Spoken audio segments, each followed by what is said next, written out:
warahmatullahi wabarakatuh. Sebelum saya memperkenalkan diri saya akan mendeklarasikan tujuan saya membuat video ini. Saya mendapatkan tugas ujian tengah semester dari dosen pengampu saya, yaitu Bapak Bustamin Esos MAP, dengan mata kuliah Sosiologi Hukum. Bila saya perkenalkan, nama saya Betri Indriani dengan NIM 1830203015 dari lokal HTN 4A. Saya berkuliah di Institut Agama Islam Negeri Batu Sangkar, atau singkatnya IAIN Batu Sangkar, tepatnya di kampus 1 Nagari 5 Kaum Jalan Kuburajo Batu Sangkar, dengan jurusan Hukum Tata Negara atau Siasah, jurusan yang saya sukai di kampus saya, dengan Fakultas Syariah, fakultas terizebes di kampus saya.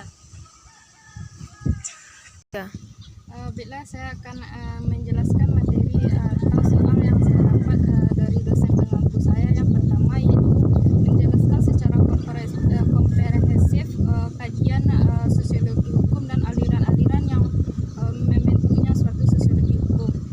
Kajian sosiologi hukum sering digambarkan sebagai disiplin sosiologi hukum, atau disebut juga dengan pendekatan interdisiplin kaidah hukum. Di hukum ada 3. Yang pertama kajian normatif. Kajian normatif di sini dimaksudkan yaitu memandang hukum itu sebagai aturan atau kaidah-kaidah yang berlaku di satu masyarakat.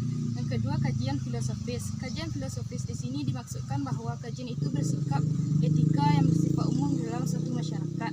Yang ketiga yaitu kajian empiris. Kajian empiris ini menekankan bahwa suatu kajian ini hanya tertuju pada kultur budaya pada masyarakat. Contoh kajian sosiologi dalam kehidupan masyarakat yaitu contoh kasus korupsi EKTP yang dilakukan oleh oknum pemerintah. Hukum yang didapatkan oleh pemerintah yang melakukan korupsi EKTP ini berlandaskan kepada undang-undang. Kenapa demikian? Karena di dalam landasan ini sangat merugikan masyarakat luas dan masyarakat sekitarnya, karena banyaknya penyimpangan yang dilakukan oleh oknum pemerintah yang merugikan masyarakat. Nah, selanjutnya yaitu aliran yang membentuk sosiologi hukum. Yang pertama yaitu aliran mazhab formalitas. Mazhab formalitas yaitu hubungan antara hukum dengan kaidah-kaidahnya. Dengan pelopornya yaitu John Austin. Mazhab ini disebut juga dengan teori analytical jurisprudensi. Yang kedua yaitu mazhab sejarah dan mazhab kebudayaan. Mazhab ini menekankan bahwa sangat berbeda pendapat dengan mazhab formalitas. Kenapa demikian? Karena mazhab ini menekankan bahwa hukum ditelaah dan dimengerti hanya dengan sejarah dan kebudayaan saja. Yang ketiga yaitu aliran utilitarisme. Yang ketiga yaitu aliran utilitarisme. Aliran utilitarisme ini pelopornya yaitu Jeremy Bentham. Jeremy Bentham mengatakan bahwa suatu hukum pada seseorang itu menentukan perilaku pada seseorang. Apabila seseorang itu melakukan suatu bila saya akan menjelaskan jawaban soal kedua, yaitu soalnya menjelaskan secara komprehensif hukum stratifikasi sosial dan contohnya dalam suatu masyarakat. Yang pertama, stratifikasi sosial. Stratifikasi sosial juga disebut dengan hierarki. Hierarki artinya ketingkatan. Maksudnya di sini yaitu suatu fenomena yang terjadi dalam masyarakat, baik dalam suatu kelompok masyarakat yang dilakukan yang berdasarkan suatu kekuasaan, kewenangan, kekayaan, dan kehormatan. Nah, hukum telah kita ketahui bersama-sama apa itu hukum. Hukum adalah suatu peraturan yang memaksa di dalam suatu masyarakat, di dalam lingkungan masyarakat, dan suatu aturan tingkah laku manusia yang berdasarkan yang dari manusia dan yang dibuat oleh manusia, dan dibuat oleh badan-badan yang berwajib. Nah, kita masuk dalam dasar stratifikasi sosial. Apa saja dasar dalam stratifikasi sosial? Yang pertama yaitu kekayaan. Nah, telah kita ketahui bahwa kekayaan seseorang yang memiliki satu kekayaan pasti berada di lapisan atas. Kenapa demikian? Seseorang yang mempunyai kekayaan yang lebih akan menempati tingkatan yang paling atas. Yang kedua yaitu dasar stratifikasi yaitu kekuasaan dan kewenangan. Seseorang memiliki kekuasaan dan kewenangan pasti memiliki ketiga ada kehormatan, yang keempat ada pengetahuan ilmu yang meningkat. Yang selanjutnya ada bentuk-bentuk stratifikasi sosial. Bentuk-bentuk stratifikasi sosial ada 3. Pertama, kasta. Kasta merupakan suatu posisi yang tidak berubah pada seseorang. Yang kedua ada kelas.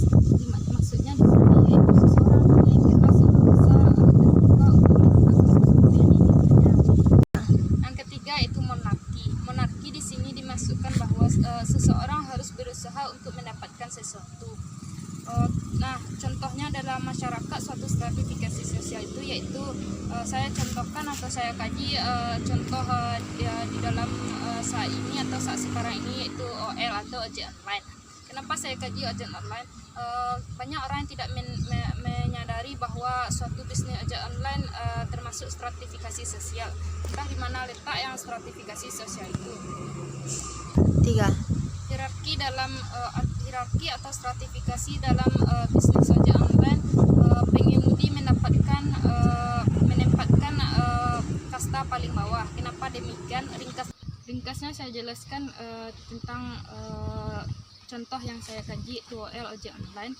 Ada 3 faktor yang mempengaruhi bisnis ojek online di sini. Yang pertama ada perusahaan, yang ketiga ada penumpang, yang kedua ada penumpang, yang ketiga ada pengemudi. Pengemudi menempatkan diri bawah karena dia harus mengacu kepada perusahaan dan penumpang. Penumpang sebagai manajer atau rating nasib seorang pengemudi. Jika seorang penumpang, banyak sedikitnya penumpang itu harus menentukan nasib si pengemudi. Karena itu si pengemudi ditingkatkan pada tingkat yang bawah. Terakhir soal ketiga yaitu menjelaskan secara komprehensif fungsi hukum dan contohnya. Pertama yaitu sebagai pedoman untuk berperilaku. Maksudnya di sini yaitu hukum sebagai pedoman dalam sistem perilaku masyarakat maupun aparat, lembaga dan penegakan hukum. Contohnya saja yaitu kabar tentang virus corona COVID-19 yang banyak terjadinya kematian warga Indonesia. Di sini aparat atau pemerintah telah mengusulkan kepada kita atau memberitahukan kepada kita bahwa kita tidak boleh keluar rumah dan belajar di rumah atau daring. Pedoman ini yang terbaik bagi kita, perlunya kita patuhi dan pedoman ini karena pedoman untuk berperilaku yang diterapkan oleh aparat atau lembaga penegak hukum tentunya. Yang kedua itu sebagai pengawas dan pengendalian sosial. Atau disebut juga dengan social control, yaitu posisi hukum sebagai social control, pengendalian sosial dengan agar masyarakat dalam pengambilan dalam yang ditentukan oleh hukum yang diterapkan. Maksudnya di sini contohnya saja yaitu aparat atau penegak hukum tidak menginginkan kita remaja atau anak sekolah yang keluar rumah lewat dari jam 9 malam. Itu adalah satu pengawasan yang dilakukan oleh aparat atau penegak hukum. Maka kita sebagai pelajar harus mengikutinya. Yang ketiga itu sebagai penyelesaian sengketa. Maksudnya di sini itu sebagai sarana untuk menyelesaikan sengketa yang terjadi dalam masyarakat. Yang keempat sebagai rekayasa sosial.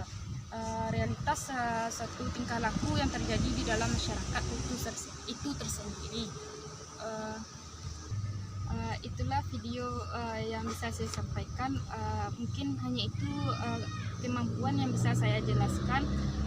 Mungkin ada kekurangan kata dan salah dari ucapan saya maupun kekurangan materi yang saya sampaikan karena durasi waktu yang diberikan oleh dosen saya hanya 10 menit. Saya sudahi dengan wabillahi taufiq wal hidayah. Assalamualaikum warahmatullahi wabarakatuh.